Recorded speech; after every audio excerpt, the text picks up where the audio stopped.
Mountain Dew is another name for the stuff that's spelt poteen and pronounced pochine. Illicitly distilled whiskey, do-it-yourself hooch. And so much of it is made here in the lonely hill country of County Cork that raids like this by the police on areas where they've reason to believe an illicit still is operating are quite common. Well, now, how do the courts treat it? If you bring a man before a court and you've got all the evidence, what'll he get if it was, say, his first offence? Yeah, the first offence roughly fined about £10. As little as that? It has to be at least £6, you see. Well, then he can be fined roughly about £10, maybe a first offence. And a second and third? It has to be a double and a second. Doesn't he ever go to jail for it? Very, very seldom. Very, very seldom. What do you think as a policeman about that? I think it's all right. I mean, the manufacture of putty in itself, I suppose, is an industry in itself. Some poteen makers, the old-time poteen makers, are very, very careful. And they make a very, very good poteen. What do they sell a bottle of poteen at? They can sell from about 17 and sixpence to £1 per bottle. How good is poteen, Sergeant? How does it compare with a good commercial whiskey? It's all according to what you use the poteen for. Well, what would you rather drink? Well, I drink very little, but I'd rather drink whiskey. I couldn't Would drink you? poteen anyway, no. Is it too raw, then? It's too raw, in my estimation, anyway. Yeah. I mean, you can use it all right as a cure, maybe for colds. You can also use it for Christmas cakes, this poteen and me now.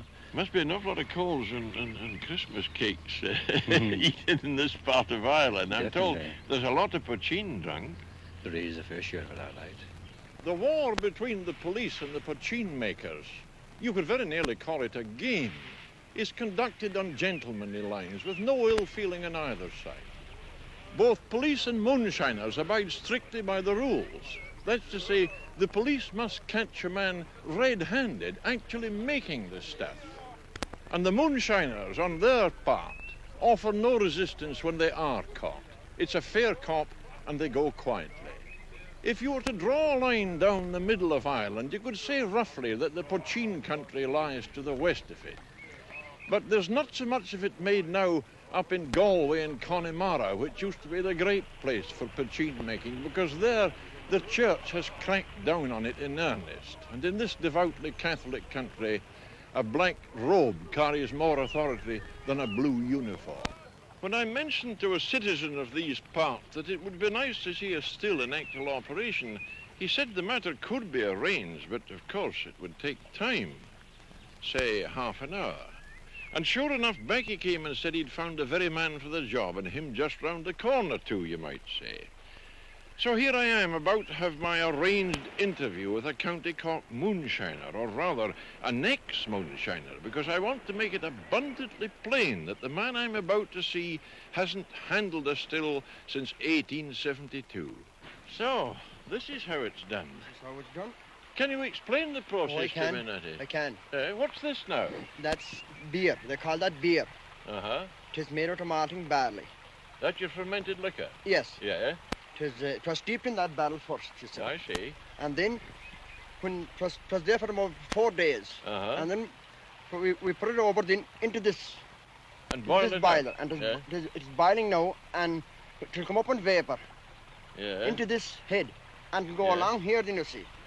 Down here, this is the worm. That's what they call the worm to. Into the water to be cool? Yes. Into the, I see. And out there, then the whiskey is coming. That's the whiskey out there, see. Now, how much would you make at a doing? 4 gallons and a half. Now, how long would that take? About, to run it, Aye. about 6 hours. A night's work, in fact. Most of a night. For to have a fire put Yeah. going, it will take a good while before the fire is red. Mm. Fit to put it boiling, you see. Yeah, I see. And then you have to run it secondly. Oh? You have to run it secondly. Distill it twice, you Yes. mean?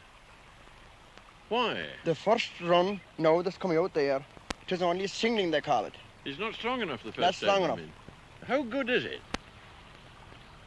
Yeah, it is very strong. Is it as good Did you, as... did you ever taste any of it? No. Didn't you? There it is No. there, look. Taste it. This is safe now. Oh, that's... Nothing will blow off. Oh, that's pure whiskey. Uh-huh. You can taste that now. That's good.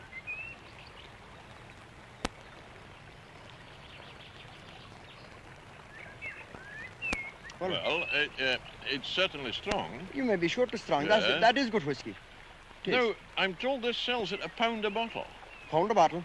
So these boys that are still at it will be making a good deal of money. Some makers colour it. Do they? They do. And you wouldn't know it from commercial whiskey. Would you say some of them make it in quite a big scale? Well, I'd say there is a few make it in a big scale, all right. Mm-hmm. There is. I say could be making maybe about 20 gallons a week. So, About 20 gallons a week, I'd this say. is big business. Oh, it is. Where are they selling it? They're selling it all over the country. They're out at night late with vans, take it out in a van late, like after 12 and call to, well, they have their macas like made beforehand. Yeah. See. Yeah. But they'll surely drink some of their own whiskey. Some are teetotalers. Don't drink it at all. Don't drink any whiskey. Do you think it's fair to be a teetotaler and make whiskey? Well, I suppose anything for a living. Poteen making has been described as one Irish rural industry which has never suffered a setback. And my guess is that in spite of the very best efforts of the police, it never will. Well, good night. And all the boys in Cork have drunk your whiskey.